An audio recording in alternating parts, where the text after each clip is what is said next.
তো নমস্কার ভাই আর বেনো, তো কেমন আছো তোমরা বন্ধুগণ? অনেকদিন ধরে ভাবছি ভিডিও বানাবো, কিন্তু গালাগালি করবো না, কেন অনেকজন রাস্তাঘাটে যখন মাঝে সাথে দেখা হচ্ছে না, মানে কমেন্ট করে কেউ বলছে না, এখনো অত বড় কেউ কিছু হয়নি। আমি পাড়াতে যখন টুকটাক দেখা হচ্ছে বলছে কেন রে ভিডিওতে তো গালাগালি দিচ্ছিস, তাদেরকে আর বলতে পারি না ডিজে অরুণ, মানে নন স্টপ ডিজে অরুণ যেভাবে উল্টো পাল্টা বলে তো ভিডিওতে, মানে মাঝে মাঝে ইচ্ছা হয় ধরে কিছু একটা কি যে করবো না, বয়স হয়ে যাচ্ছে আর কি করি। সামনে দেখো না একটা ব্যাটারির, মানে টোটোর ব্যাটারি যেন, মানে টোটোর ব্যাটারির মতন একটা পেড হয়ে গেছে দেখো।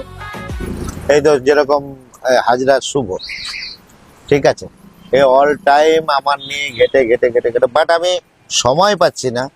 আইনত একটা চিঠি যাবে যে, দেখো এই জায়গাটা আমি একটা ছোট্ট মতো, মানে অঙ্কের সূত্রের মতো a square plus 2ab plus b স্কোয়ারের মতন একটা ছোট্ট মতো সূত্রের মতো গালাগালি দেবো, বুঝলে?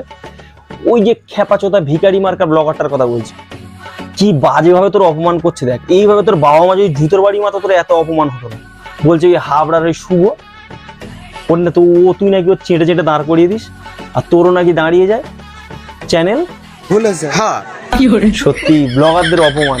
হিজড়া মাসিরা যদি উল্টো পাল্টা বলে, ট্রেনের মধ্যে কিছু একটা প্রাইভেট পার্টসে হাত দিয়ে ফেলে, তোমাদের এত অপমান হয় না।